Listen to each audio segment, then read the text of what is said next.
Hayatımızın en güzel anlarından biri bence. Ne? Sıcak para. Evet. O şifreyi giriyorsun. Sonra çekeceğin tutarı yazıyorsun. Tabii paran varsa güzel. Paran yoksa yatırıyorsan hayatının en kötü anlarından biri de olabiliyor. Maaşın Aynen. yattığı gün. Olabilir. Ve ilk gideceğin yer. Evet. ATM'ler. Evet. ATM'ler aslında ne zaman bulunmuş mesela? Kim tarafından bulunmuş?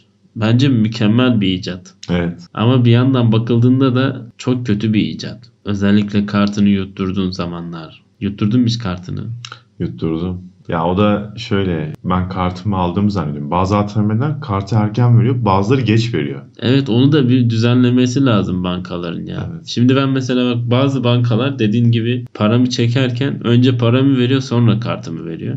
Bazıları önce kartımı veriyor sonra paramı veriyor. Bunu da bir akıl birliği yapsınlar bence. Bence de düzenleme getirmesi ve bunu yapan devlet bankaları bile var yani. O bile şaşırttı beni. Bir de benim çok rahatsız olduğum bir olay var. Bu benim şanssızlığımdan dolayı da olabilir. Abi ne zaman para çekmek istesem aklını almayacak bir şekilde ATM'nin önünde inanılmaz bir kuyruk.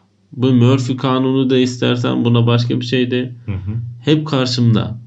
Para çekmeyecek olayım, tamam mı? Hiçbir işim olmasın ATM'de, önü bomboş, sinek avlıyor. Ama para çekeceğim zaman mutlaka 2 tane ATM yan yana olsa bile birinde mutlaka bir arkadaş para yatırıyor. Öbürkünde de para çekiyor. Yani hep sıra var böyle. 4-5 kişi yan yana dizilmiş ve ben para çekerken beklemek zorunda kalıyorum. Çoğunlukla ben öyle durumlarda başka bankalar üzerinden çekmeyi tercih ediyorum. Tabii devlet bankaları ücretsiz olduğu için avantajlı oluyor. Ya da eğer öyle bir durumda karşılaşırsam da özel bankalara parayı göndermeyi tercih ediyorum. Oradan çekmeyi. Ya çünkü ben o sıraya girersem biliyorum ki 3 saat, 4 saat falan kalacağım. Yani orta yaşlı kesim ve orta yaş üstü kesimlerde gerçekten çok yavaş para transferleri Allah'ım, ya da bir çekimler gün oluyor. hiç unutmuyorum, bir gün işe geç kaldım. Evet. Yetişmem lazım. Yani ama dolmuş param yok cebimde. Nakit param yok. Para çekeceğim. Yaşlı bir dayı ATM'nin önünde tuşlara basıyor. Para çekmeye çalışıyor. Parayı çekiyor. Sonra tekrar kartı takıyor oraya. Para yatırmaya çalışıyor. Yaklaşık yarım saat. Zaten geç kaldım. Yarım saatte dayı yüzünden geç kaldım. Çok böyle sinir bozucu bir durum.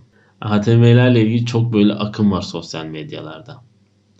İzlemişsindir, görmüşsündür. Sıra bekliyor arkadaki arkadaş. Ofluyor, pufluyor. Para çekecek olan arkadaş da diyor ki ne kadar çekeceksin sen? Abi diyor 100 lira çekeceğim. Al şu 100 liraya git diyor mesela. Evet, gördüm onu. Bir ara bu da çok modaydı. Evet. Sonra bugün ben şaka sandım, gerçekmiş. Yani ben hala onun troll olduğunu düşünüyordum. Eskişehir'de yaşanıyor. Eskişehir'de. Kadının biri şeyde ATM'nin içinde parayı alıyor, işlem yapıyor. Teşekkürleri falan ATM mi söylüyor, kadın mı söylüyor? Onun hakkında herhangi bir fikrim yok. Sadece bir görsel var ortada, video olmadığı için bir şey söylemek güç. Video da var. Videoyu görmedim ben. Beyefendi parayı sürüyor para Evet. yatırma adresinde, kadın parayı alıyor. Ama orada bir anons geçiyor. Teşekkürler diyor. Bunu parayı alan hanımefendi mi söylüyor ya da oradaki, işte ben hanımefendi olarak düşündüm ama belki de oradaki de bir erkektir. Ama anons kadın sesi, teşekkürler diye. O da bir garip olur lan. Sen düşünsene yani biri sana el altından para veriyormuş. Yani Düşün, kartı nasıl çekiyorsun mesela? Hani kartı çekiyor, şey yapıyor falan. o kartı nasıl tarıyor değil mi? O da bir garip. Yani şaşırtıcı. Ama bence bir haznesi bozuktur. Tamamen işlevsel olarak bozuk olduğunu düşünmüyorum. Ama yine de komik değil mi abi? Evet, Düşünsene fazla yani ATM'den parayı veriyorsun, biri alıyor. Yani git gişede işlem yap o zaman diye ATM'de. Sanki illegal yöntemmiş gibi.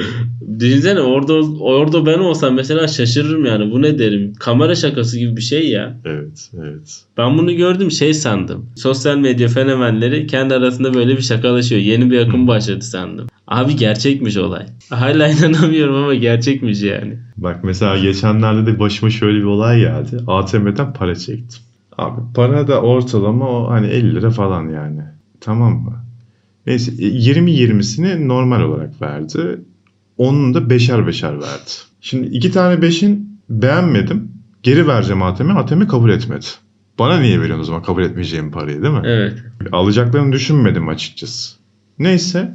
Geri yatırıyorum. Farklı ATM'ye gidiyorum. Hiçbiri almıyor. Abi ATM nasıl veriyor o zaman? Yani bende mi sıkıntı var, ATM'de mi problem var? Nasıl sokmuş bu adam bu parayı anlamadım. Arkadaşım dedi ki bana, o parayı ver bana dedi. Tamam mı? Verdim.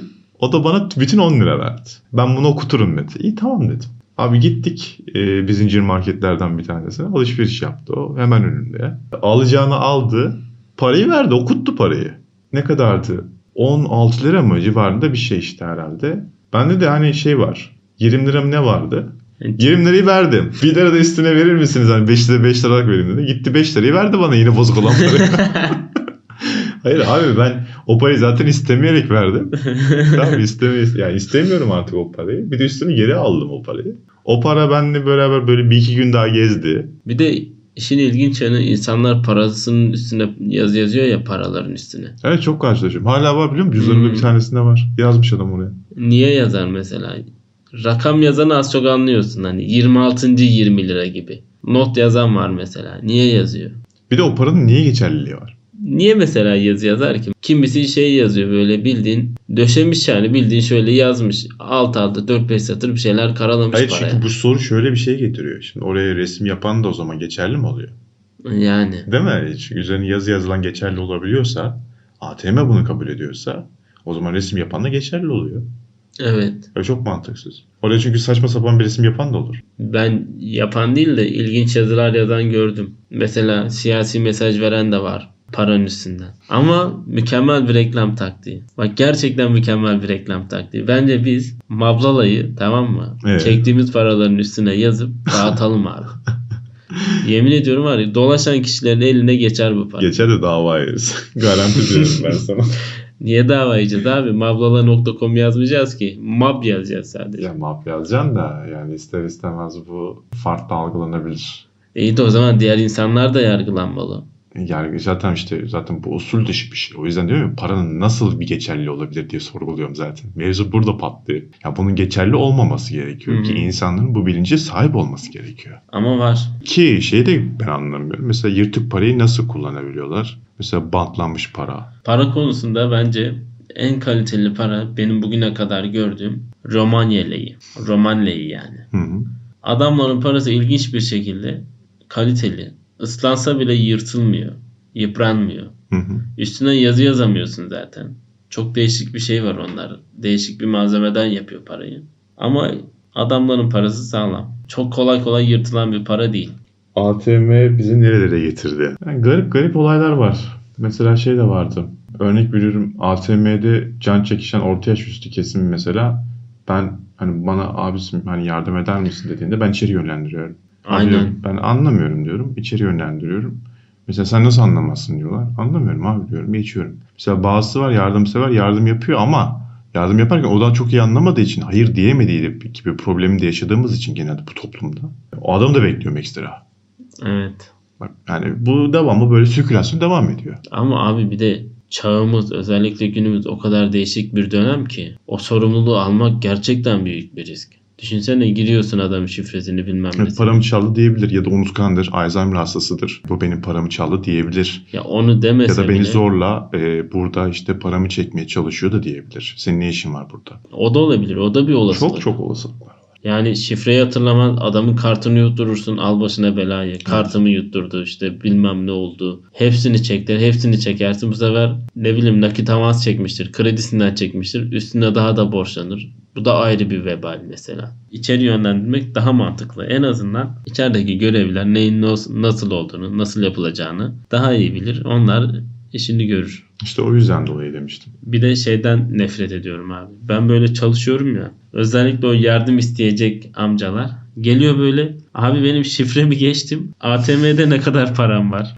IBAN numaram, hesap bilgi hepsine böyle benle birlikte sanki ben onun işlemini yapıyormuş gibi benim kartıma bakıyor. Abi sen beni niye taciz ediyorsun? Niye bakıyorsun kartıma? Ben açıkçası onlara çok takılmıyorum da.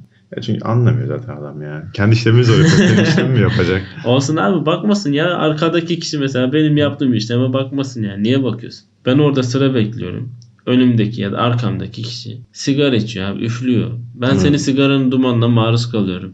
Abi içme sigarayı bir 5 dakika sonra iç ya. Ya da para çekerken bir elinde sigara işlem yapıyor. Dumanını üflüyor falan. Evet. Ama şöyle onu ben bir ara yapıyorum yani ara ara yapıyorum şimdi. Şimdi yani yapmıyorum desem yalan olur. Ama şöyle şimdi orada saatler sıra bekliyorsun ya. Bekle uzun sürüyor. Volta atıyorsun oradan, anladın mı? Sigarayla. O yüzden hani tabii tasvip etmiyoruz bu durumu ama yani ister istemez yapılıyor yani. Bir şey Yok diyemem abi, ama. içilmemeli. ATM'de sıra bekliyorsan içmeyeceksin. Çünkü arkandaki, yanındaki, sağındaki, solundaki sigara içmiyor.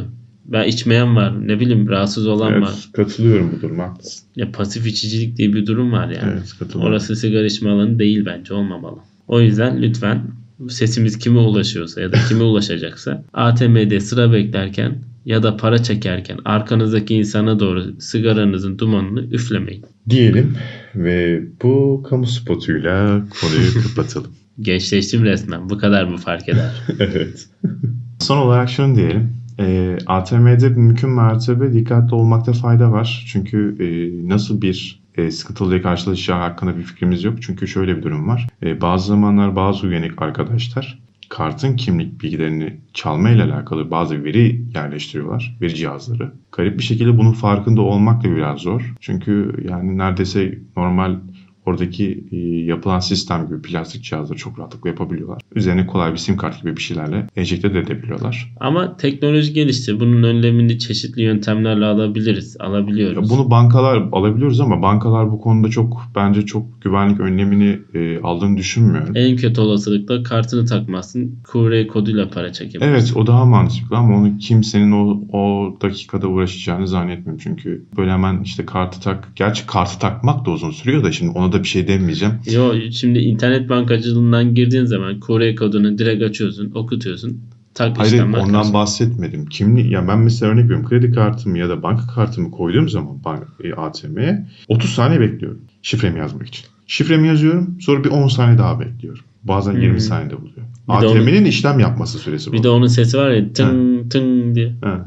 İşlem yapıyor. Sonra para çekiyorum. Para zaten bunların hepsinin totali zaten herhalde 4 dakikayı 5 dakika buluyor. Doğru. Aslında QR kodla daha hızlı çekerim. Haklısın bu konuda. Bir şey diyemeyeceğim şimdi. Evet, haklısın. Yani işte burada dikkat edilmesi gereken şeylerden bir tanesi. Çünkü bu yani QR kodla yapamayan kişiler için söyleyelim o zaman en azından. Hani buna dikkat edelim. Bir de ATM'de mümkün mertebe hızlı olalım ya. Yani yavaş Evet davranmayalım ya, yani. bu çok önemli. Gereksiz zaman kaybı abi. Özellikle artık son zamanlarda para yatırma mevzusunu hiç anlamıyorum. İnternetten yapabiliyoruz zaten. Yani bizim sadece ATM'de ihtiyacımız olan şey artık nakit para. Bir de şey var, yani her yerde artık kart geçerli olsun lütfen. Yani kartın geçerli olmadığı yerler var. Yerel yerlerde özellikle hala kart geçerli değil. Çünkü sıcak para en iyi paradır. Evet yani ama yine de yani gerek yok abi yani. Hızlıca işlerin hallolması daha mantıklı. Benim kartımda para var, şimdi gidip ATM mi arayayım yani? Hiçbir zaman para yatırmadığımız, borcumuzun olmadığı, ATM'den bolca para çektiğimiz ve sıra beklemediğimiz ve para çekeceğimiz zaman ATM'nin önünde kuyruğun olmadığı günlerde buluşmak dileğiyle hepinize teşekkür ediyorum arkadaşlar dinlediğiniz için. Ben de teşekkür ederim. Hepinize iyi günler diliyoruz.